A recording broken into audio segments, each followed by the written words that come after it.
Hint மாதிரி எழுதுகிறேன்.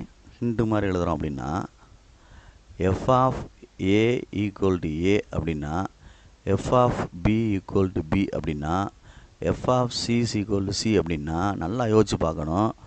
உள்ளதே வெளியில் வந்திருக்கு, இன்புட் அவுட்புட்டு. அப்போ இது என்ன ஃபங்க்ஷனு? ஐடென்டிட்டி ஃபங்க்ஷன் அப்படின்னு அர்த்தம். இதெல்லாம் ஒன்றும் இல்லை, கேட்பாங்க ஐடென்டிட்டி ஃபங்க்ஷன். அதே இது same time f of a's equal to சின்னு வச்சுக்கோ, f of b equal to சின்னு வச்சுக்கோ, எஃப் ஆஃப் சியும் சின்னு வச்சுக்கோ. அப்போ நல்லா கவனிச்சு பாரு, இதில் எல்லாமே அவுட்புட் வந்து ஒன்றா தான் இருக்குது. அவுட்புட் ஃபுல்லாக என்ன இருக்குது? ஒன்றா இருக்குது. அப்போ இது என்ன ஃபங்க்ஷன்னா கான்ஸ்டன்ட் ஃபங்க்ஷன். ஒரே இடத்துல போய் தான் சேரும். கான்ஸ்டன்ட் ஃபங்க்ஷன், மாறிலி சார்பு அப்படின்னு அர்த்தம். புரியுதா சொல்கிறது? அப்போ பொறுமையாக யோசித்து செய்யணும். நெக்ஸ்ட்டு ஜீரோ ஃபங்க்ஷன் அப்படின்னு சொல்லுவாங்க. நெக்ஸ்ட்டு வந்து zero function, F of X equal to zero. இது என்ன ஃபங்க்ஷன்? ஜீரோ ஃபங்க்ஷன் சொல்கிறது. ஜீரோ ஃபங்க்ஷன், பூஜ்ஜிய சார்பு அப்படின்னு சொல்கிறது. சரியா சொல்கிறது? எல்லாமே எதில் போய் சேரும்? பூஜ்ஜியத்தில் போய் சேரும், ஜீரோவில் போய் சேரும். இப்படி வச்சுக்கிறோம். நம்பரு 1 2 3 அப்படின்னு போட்டோம்னா, இது ஜீரோன்னு போட்டோம்னா எல்லாமே இப்படி போய் சேரும். இப்படி அர்த்தம். இது பூஜ்ஜிய சார்பு. சொல்கிறத புரிஞ்சுக்கிறணும். சரிங்களா சொல்கிறது? என்ன சார் இது வந்து உங்களுக்கு வந்து பார்க்குறதுக்கு கான்ஸ்டன்ட் ஃபங்க்ஷன் மாதிரியே இருக்கே அப்படின்னு கேட்கலாம். பட் கான்ஸ்டன்ட் ஃபங்க்ஷன் அப்படின்னா அந்த படம் போட்டு பார்த்தோம்னா அந்த கிடைக்கிற ஆன்சர் ஃபுல்லாக அந்த இப்படி லைனில் இப்படி ட்ரா பண்ணும், மேலே போகும், இப்படி இல்லாத கீழே போகும், எப்படியா வரும். இது வந்து ஆக்சஸ் மேலே போகும்டா தம்பி. எந்த ஆக்சஸ் மேலே? இந்த ஆக்சஸ் மேலேயே போகும். புரியுதா சொல்கிறது? இது 1,0 எடுக்கலாம். இது எடுத்தால் அடுத்து 2,0 எடுக்கலாம். பாயிண்ட் யோசிச்சு பாரு. 1,0 பேர் ஆஃப் செட்டு, 2,0 அடுத்து என்ன வரும்? 3,0. இதை போல் பிளாட் பண்ணால் ஆக்சஸ் மேலே தானே போகும், இப்படி தானே போகும். புரியுதா சொல்கிறது? 1,0 2,0 இதிலே போகும். இதை யோசிச்சுப்பார். ஏ,சி அப்படின்னா ஏதாவது ஒரு நம்பரை யோசிச்சுப்பார். சின்றது கான்ஸ்டன்ட், மேலேயோ கீழே வரலாம்ல, மைனஸாக இருக்கலாம் ப்ளஸ்ஸாக இருக்கலாம் அப்படின்றது. சரிங்களா? அடுத்து மட்டுச்சார்புன்னு சொல்லுவாங்க, மாடுலஸ் ஃபங்க்ஷன். மாடுலஸ் ஃபங்க்ஷன், மட்டு சார்பு அப்படின்னு சொல்லுவாங்க. அதாவது f of x is equal to modulus X.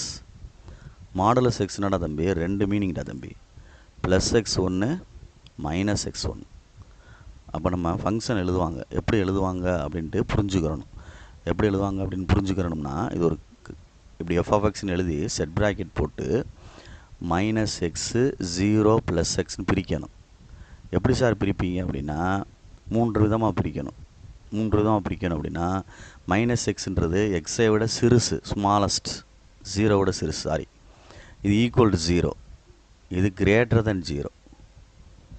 இன்னும் பிரிக்கணும் அப்படின்னா, சரி பண்ணணும் அப்படின்னா, ஏதோ ஒன்று மைனஸ் எக்ஸு 0 சேர்த்துக்கலாம், x less or equal to 0ன்னு சேர்த்துக்கலாம், அடுத்து எக்ஸு கிரேட்டர் தென் 0ன்னு சேர்த்துக்கலாம். ஈக்குவல்கிட்ட வந்து எதில் வேணாலும் சேர்த்துக்கலாம், அல்லது ஆமாம் பார்த்துக்கோ, மைனஸ் எக்ஸு லெஸ் தேன் 0ன்னு சேர்த்துக்கலாம், ப்ளஸ் எக்ஸுக்கு வந்து x greater than equal to 0ன்னு சேர்த்துக்கலாம். உன்னுடைய விருப்பம் தான் அது.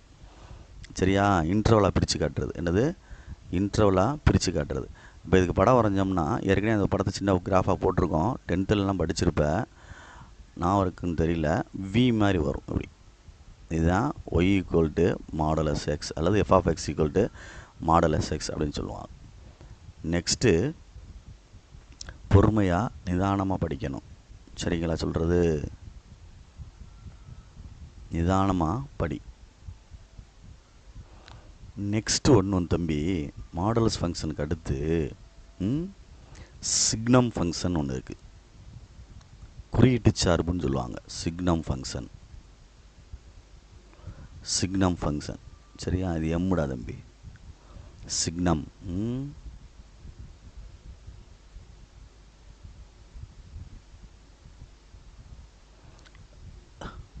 அது என்ன அர்த்தம் அப்படின்னா, குறியீட்டு சார்பு அப்படின்னு தமிழில் சொல்லுவாங்க.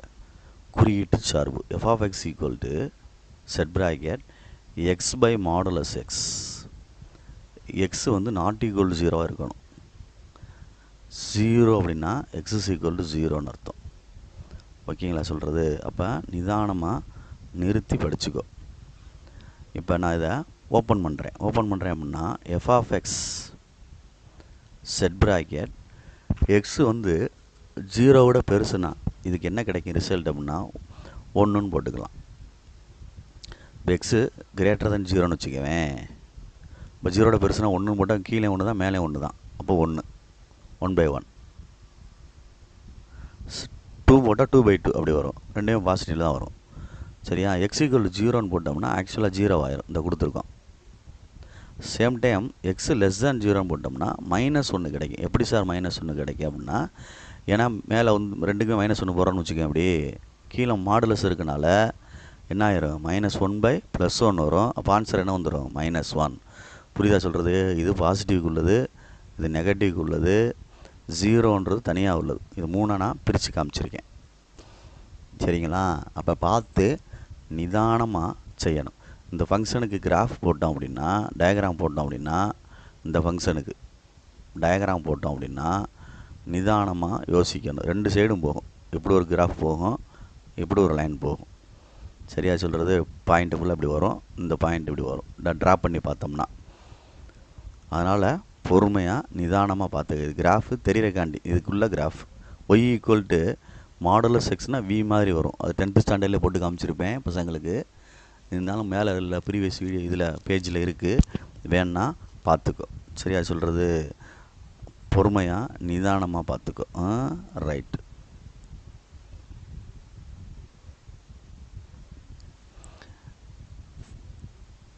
தம்பி நெக்ஸ்ட்டு வந்துடா தம்பி. கிரேட்டஸ்ட் இன்டிஜர் ஃபங்க்ஷன் ஒன்று சொல்லுவாங்க. கிரேட்டஸ்ட் இன்டிஜர் ஃபங்க்ஷன் சொல்லுவாங்க.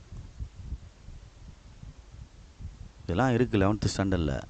அது எப்படி எழுதுவாங்கன்னா f(x) ஈக்குவல் டு இந்த மாதிரி கீழே அப்படி லேஸ் அப்படி போட்டு எக்ஸ்ன்னு எழுதுவாங்க. இது வாசிக்கையில் கிரேட்டஸ்ட் இன்டிஜர் ஃபங்க்ஷன் சொல்லணும். அதான் நியரஸ்ட்டாக என்ன இருக்குது அப்படின்னு பார்த்து இப்போ சிம்பிளாக எழுதுகிறேன். f(5.1)ன்னு வச்சுக்குவேன். இது எழுதியில் 5.1ன்னு எழுதணும். ஆனால் ரவுண்டாக எழுதியில் 5 தான் எழுதணும். சரியா சொல்கிறது? பார்த்து இந்த ப்ராக்கெட் போடுறதெல்லாம் கொஞ்சம் பொறுமையாக நிதானமாக போட்டுக்க. நானே அவசரத்தில் மாற்றி போட்டுருவேன். பாயிண்ட் வச்சு 1 போட்டு மேலே அப்படி வந்து இப்படி வரணும். நியரஸ்ட்டாக இருக்கிறப்பல அப்படி போட்டுடலாம். சரிங்களா? கொஞ்சம் கவனமாக செய்யணும். இப்போ சப்போஸ் 5.9 வச்சுக்குவேன். 5.9னாலும் 5 தான். 5.9 என்னது தான்? 5 தான். புரிஞ்சுக்கிறணும். 5.9 சொன்னாலும் 5 தான். 5.9 சொன்னாலும் அது கிரேட்டஸ்ட் இன்டிஜர் எழுதையில் 5.9 அப்படின்னு எழுதுனோம்னா 9 தான். சரிங்களா? மேலே அந்த பெண்டு வரக்கூடாது. ரைட். நெக்ஸ்ட்டு மைனஸில் வந்து போட்டோம்னா -2.1ன்னு போட்டோம்னா இதில் கிரேட்டஸ்ட் இன்டிஜர்னு சொல்லையில் அதிகமாக எழுதணும். சாரி, இது 5டா மேலே. இது 5 கிரேட்டஸ்ட் இன்டிஜர்னு சொல்கிறோம்ல தம்பி. அப்போ இது 5 தான் அதிகபட்சமாக. இதில் வந்து -2.1 அங்கிட்டு தள்ளிக்கிட்டே போனோம்னா -3 அப்படின்னு வரும். கிரேட்டஸ்ட் இன்டிஜர் என்னது? -2.1ல் என்ன வந்துடணும்? -3. புரியுதான்னு பார். அதாவது புரிஞ்சுக்கிறணும். என்ன புரிஞ்சுக்கிறணும் அப்படின்றது தெரியணும். புரிஞ்சுக்கிறணும் அப்படின்னா தெரிஞ்சுக்கிறோம் எப்படின்னா, இது வந்து ஃபங்க்ஷனுக்கு படம் போட்டோம்னா ஃபங்க்ஷனுக்கு படம் போட்டு கிராஃப் வரைஞ்சோம்னா இது எக்ஸ் ஆக்சிஸ், இது ஒய் ஆக்சிஸ், இந்த மாதிரி வரும். இப்படி போகும் படம். அதே மாதிரி இங்கே இப்படி போகும். இதுதான் கிரேட்டஸ்ட்டு இன்டிஜர் அப்படின்றதுக்கு கிராஃபு கட் பண்ணி போகும். கொஞ்சம் யோசிச்சுப்பார். தமிழில் வந்து மீப்பெரு முழு எண் சார்பு அப்படின்னு சொல்லுவாங்க. முழு எண். அப்போ இங்கிட்டு பார்க்கையில் 5 தான் முழு எண், இதுதான் 5 தான் முழு எண். இதில் வந்து -2.5 அப்படின்னு சொல்லையில் நல்லா யோசிச்சுப்பார். இப்படி லெஃப்ட்டில் போகுது. லெஃப்ட்டில் போகையில் நல்லா பார்த்துக்கோ. லெஃப்ட்டில் போகையில் என்ன ஆகும்? -3 தான் முழு எண். -2 போடக்கூடாது. என்ன சொல்லக்கூடாது? -2 போடக்கூடாது. சரிங்களா சொல்கிறது? அதனால தான் உன்ட்ட சொல்கிறது. இங்கே வந்து சப்போஸ் 1ன்னு வச்சுக்கோ, இங்கே 2ன்னு வச்சுக்கோ, இங்கே 3ன்னு வச்சுக்கோ. இதுதான் முழு எண் 1 2. இப்போ 1 இப்படி போகுதுன்னு அர்த்தம். இப்படி வரணும். எப்படி? சரியா? அதே மாதிரி இது ஒன்று வச்சுக்கோ, அடுத்து இங்கே ஒன்று வச்சுக்கோ, தனியாக ஒன்று போட்டுக்க, இப்படி ஒன்று போட்டுக்க. அதாவது இது -1ன்னு வச்சுக்கோ, உங்களுக்குள்ளே இருக்குல்ல, இதுக்கு நேராக -2ன்னு வச்சுக்கோ, -3ன்னு வேணால் வச்சுக்கோ. அப்போ நம்ம பார்த்து பொறுமையாக செய்யணும். இப்படி தான் போகணும்.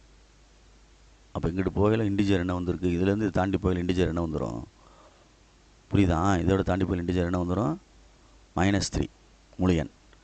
அப்போ இங்கே 5 இருக்கும், சரிங்களா? 5.1 அங்கிட்டு போகையில் நம்ம இந்த சைடு தானே பார்க்குறோம். இந்த சைடு பார்க்கையில் பார்த்துக்கோ, ஆரா பண்ணியிருக்கேன். இந்த சைடு பார்க்கையில் அந்த இண்டிஜரை எழுதணும், சரியா? இப்படி தான் இருக்கணும், ஆரா பண்ணிக்க வேணாம். Okay, good. மேலேயும் வேணாலும் ஆரா பண்ணிக்க. இப்படி தான் பார்க்கணும் நியரஸ்ட்டாக. அதே மாதிரி இங்கிட்டு பார்த்துக்கிட்டே போகணும், மறந்துடாத. குட். நெக்ஸ்ட்டு என்ன இருக்குது அப்படின்ட்டு பார்ப்போம்.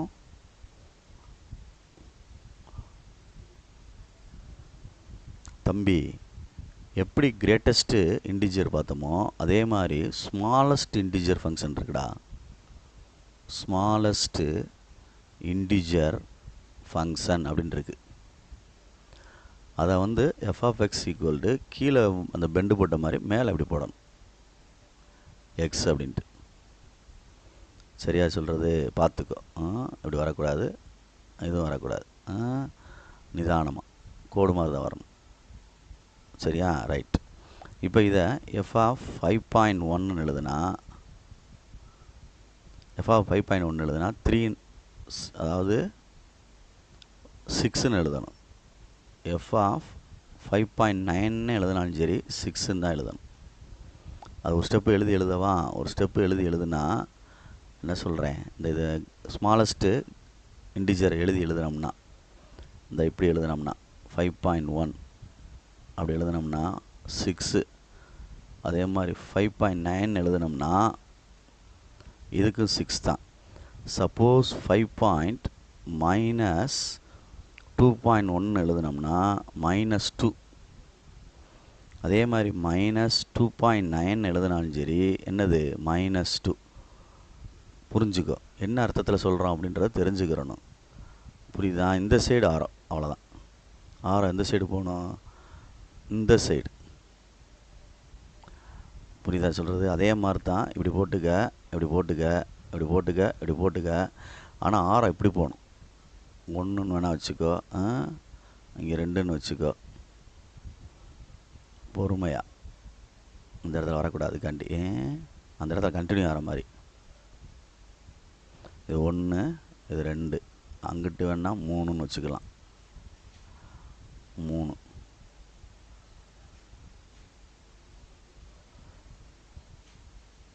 அப்படின்னு அர்த்தம். அதே மாதிரி இது -1, -2, -3 அப்படின்னு அர்த்தம். புரியுதா சொல்கிறது? அப்போ நம்மளுக்கு இந்த இடத்துல பார்த்துக்கோ, பொறுமையாக நிதானமாக தான் செய்யணும். அதனால் பார்த்துக்க. இந்த சைடு ஆரா பண்ணோம்னா என்ன ஆகும் அப்படின்ட்டு பாரு. ஸ்மாலஸ்ட் அப்படின்னு சொல்லையில் என்ன ஆகுது அப்படின்ட்டு பார்த்துக்கோ. ஸ்மாலஸ்ட் அப்படின்னு சொல்லையில் பார்த்துக்கோ. இங்கிட்டு ஆரோ பண்ணியிருக்கனால உனக்கு வந்து இது 4ன்னு வேணால் வச்சுக்க, இது 3ன்னு வேணால் வச்சுக்கோ. ரைட். இப்போ இங்கிட்டு ஆரோ பண்ணியிருக்கனால இங்கிட்டு பாயிண்ட் போகும், இங்கிட்டு தள்ளி வரும். -2.1 அப்படின்னா இந்த சைடு இங்கிட்டு போனாலுமே, இந்த சைடு போனாலுமே நம்ம இங்கிட்டு தான் அப்ரோச் பண்ணணும். எங்கிட்டு இந்த சைடு -2.1 -2. இது வரைக்கும் போனாலும் சரி இங்கே தான் அப்ரோச் பண்ணணும். சரியா சொல்கிறது? அதுதான் இங்கே கணக்கு. பொறுமையாக நிதானமாக பார்த்துக்க, இதை யோசித்து பார்த்துக்க. தெரியலனா ஒருத்தர் டிஸ்கஸ் பண்ணிக்க. அந்த 6ஆம் மார்க்கு தான் அப்ரோச்சஸ் அப்படின்னு சொல்லுவாங்க. அப்ரோச்சஸ்னால் அதை நோக்கி போகிறது அப்படின்ற மாதிரி. சரிங்களா சொல்கிறது? ஸோ கேர்ஃபுல்லாக இதெல்லாம் பார்த்துக்கிறணும். இதெல்லாம் ஃபங்க்ஷனில் உள்ளது, அதனால் பார்த்துக்கோ பொறுமையாக நிதானமாக, சரியா? அடுத்த டைப் ஆஃப் ஃபங்க்ஷன்லாம் உனக்கு நான் சொல்லியிருக்கேன் நிறையா. ஆன்ட்டு இன்ட்டு எல்லாமே சொல்லியாச்சு, கான்ஸ்டன்ட் சொல்லியாச்சு. வேறு என்ன இருக்கா அப்படின்ட்டு பாரு. ஐடென்டி ஃபங்க்ஷன் சொல்லியாச்சு, 1-to-1 ஆன்ட்டுலாம் சொல்லியாச்சு, பைஜெக்ஷன் சொல்லியாச்சு, சரிங்களா? குட். வேறு எதுவும் ஃபங்க்ஷனில் இருக்கா அப்படின்னு பார்த்தோம்னா, தேவை இருக்கான்னு பாரு, புக்கில் ரெஃபர் பண்ணு. ஓகே,